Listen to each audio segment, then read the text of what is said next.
Hey, how's it going, everybody? Welcome to Freebeat, where I post new music-related content every single day. So if that sounds good to you, hit that subscribe button, ring that notification bell. Let's get started. Now, some of you may remember that just a little while ago, I picked up a Korg Volca keys to be my first ever fully analog synthesizer. And I've really come to love it. I had a really good time learning about how oscillators work and, the filter and the LFO, how the envelope generator can affect more than just the standard, the pit or the volume of the oscillator, or however you want to say it, the attack, decay, release, sustain, how you can send that to, like the filter or the pitch. But I just really had a good time playing with this synthesizer and learning how subtractive synthesis works. I did make the joke, I said, how long is it going to be until I want something more than this? And turns out it only took about a month because I have made a new purchase. Yesterday I was sick and I didn't make a video, but I did post on YouTube asking for your suggestions and asking you to choose between like the Behringer Model D, the Neutron, the Crave, or whatever you wanted to suggest. I got a lot of great suggestions on there, but in the end I wound up going with, drum roll, the Behringer Model D.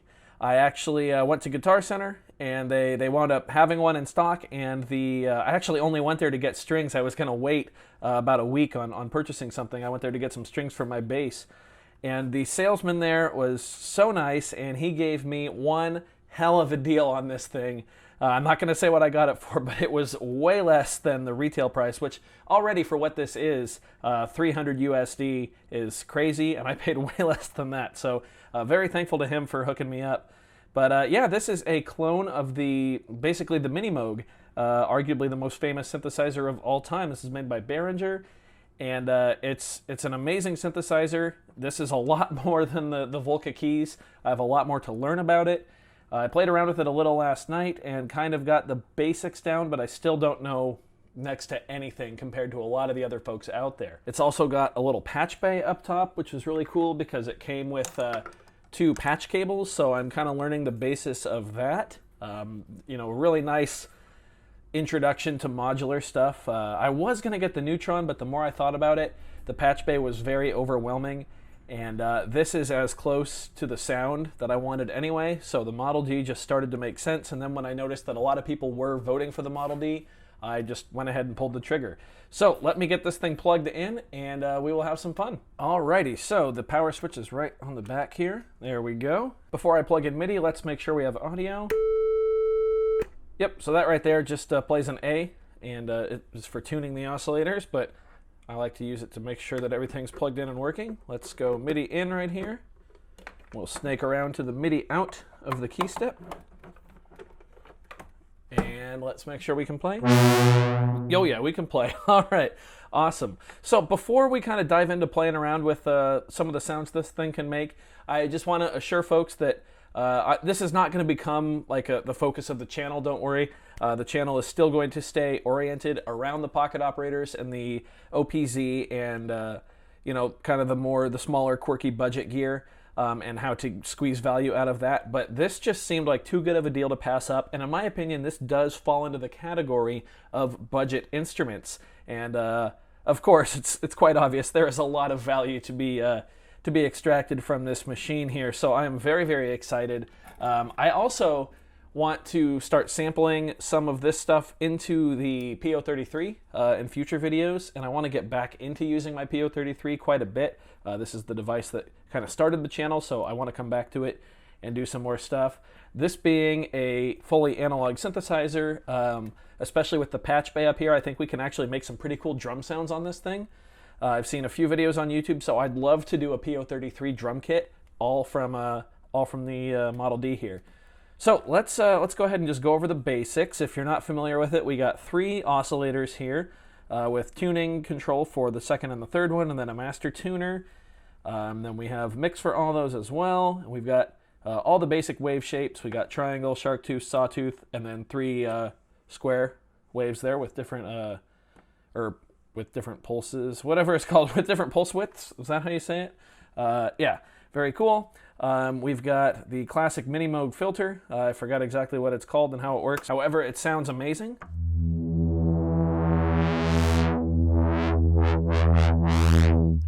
so good. And yeah, then you've got an ADSR down here, or I guess your loudness contour, which is actually, it's an ADS, and then they have a switch right here for the filter, because the filter also has its own envelope there, but they have switches here, and when you turn this on, then it also creates a release, which is, it ties it to the same as the decay. So without it on,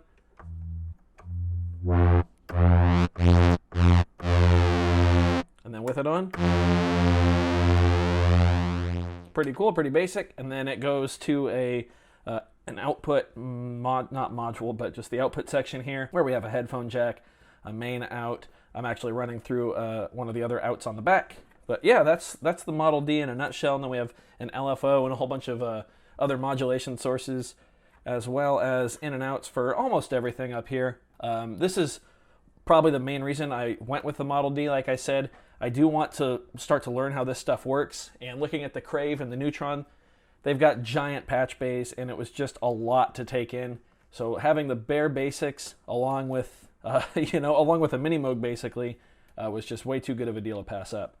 So yeah, we can get some pretty killer sounds out of this thing. You can hear that right there. Just monstrous, just rumbles. I kind of like it with a little noise. People don't tend to care for that too much, but I think it's pretty cool.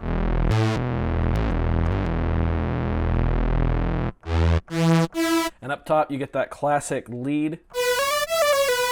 We'll turn the noise off for this.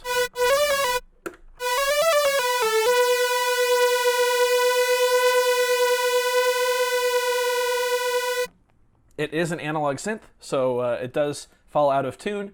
I know the Model D has had more issues than others with this. I haven't had too much problem with it, but I've only had it for 12 hours or so. So I am going to kind of tune the oscillators here, though. Kind of show you how to do that. So right now I just have the first oscillator on, and we can turn the A on. Sounds pretty good. Match it with an A down here. Turn that first oscillator off, bring in the second one. Sounds pretty good. Turn that off, bring in the third one. That's good enough for me. Now we can turn on all three. There we go. Right now they are all set to sawtooth. Let's go set it to triangle. Or is that sine? I don't know. I'm such a noob at all of this. But yeah, and you can mix wave types too, or wave shapes. So there's a sine and then a sawtooth, and we'll go with square. And of course we can blend the volumes between these as well.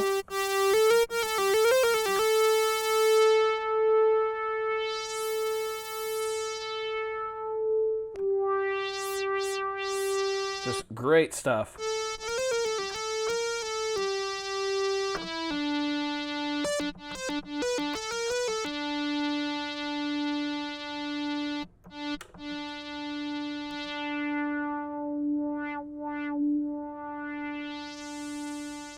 It just sounds so clean and so nice. You know, it reminds me of all my favorite 70s prog songs and 80s prog songs.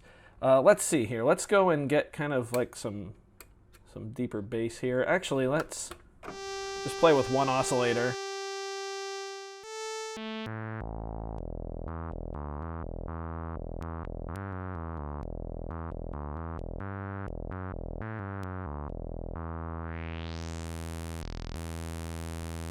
And the envelopes are pretty snappy too, so you can get some pretty good stuff out of this. Yeah, listen to that.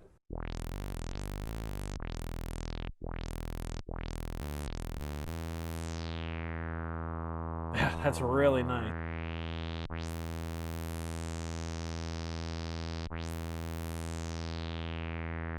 Oh, that's so nice. Of course, I'm just scratching the surface here. There's so much you can do. So much you can do with this synthesizer. One thing I want to talk about real quick is what to do if you've just picked your Model D up, if you just got one of these, and you don't know anything about synthesizers like I did. let me show you the settings you need to to tweak to get it to actually make noise, because I could not figure this out for the life of me. So I got it out of the box, I plugged it in, I plugged in the key step, I went MIDI in to MIDI out, and I got no sound, and I was like, well, you know, what the hell's going on? So then I noticed that there is an on-off switch for the main out, so you do need to turn that on. Also make sure this LED here is lit up, because that's your power. So you need to turn that on. And then you also need to turn up the volume. Now at this point you can hear I've got a little bit of signal. If you don't have signal at this point, you need to make sure that your MIDI controller is on the same MIDI channel as the Model D. And you do that here with these switches. So if they're all down, then that is channel 1. That's the only one I know. But there are 4 different switches that you can move around to get different MIDI channels, and those are all in the manual. So it's very important. You do need to have your MIDI controller on the same channel as the Model D, obviously. So we've got a little bit of signal. What if we want to hear our oscillators? Well, each oscillator, actually each sound source here, this is the mixer, each sound source has its own on and off button. So we have oscillator 1 is the top one. The external audio input has its own on and off switch. Oscillator 2 is the third one. The noise generator is the fourth one. And then oscillator 3 is the third one. So we'll turn on the first one here. Still nothing. That's because the volume for that oscillator is off. So if we bring that up, we can start to hear it. Now granted, it's very, very soft. That's because our filter is down. So we'll bring up our emphasis or resonance to about 3. And then you can play with your cutoff frequency. And you can get that first glorious rumbling bass note. How good does that sound? I mean, come on. That's so good. Yeah. So there you go. That's how you get sound going. And then obviously you can turn on your other 2 oscillators. Bring up the volume on those.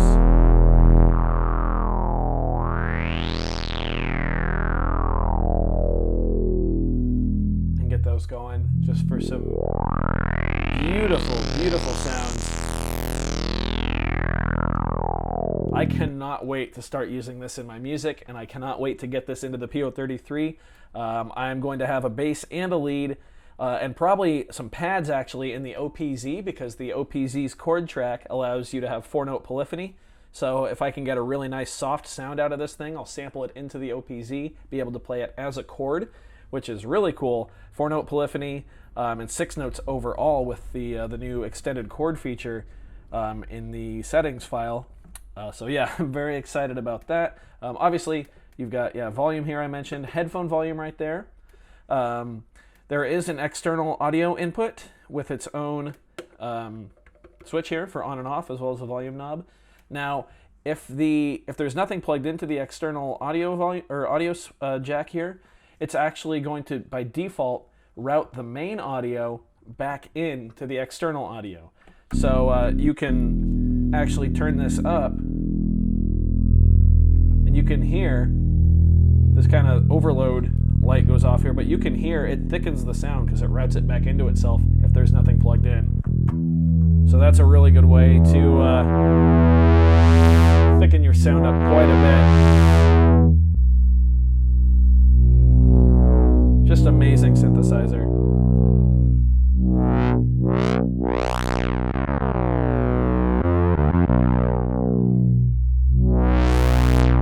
But yeah, I guess this is my first look with you guys at the Behringer Model D. I'm very excited to have this little thing in the studio here, and I can't wait to see what we can do with it. I'm very excited to hook it up to this, the Korg NTS-1, and get some reverb and some delay and flanger and everything else, all the other awesome effects on this thing, onto the Model D, see how it sounds, and then get some sampling going and really just take it to the next level. So I hope you guys enjoyed this. If you did, go ahead and leave a like on the video. If not, you can leave a dislike. That's okay too. Doesn't hurt my feelings, just makes me try that much harder next time. Either way, be sure to hit that subscribe button, ring the notification bell. Thanks so much for being here. Thanks for watching. We'll see you next time.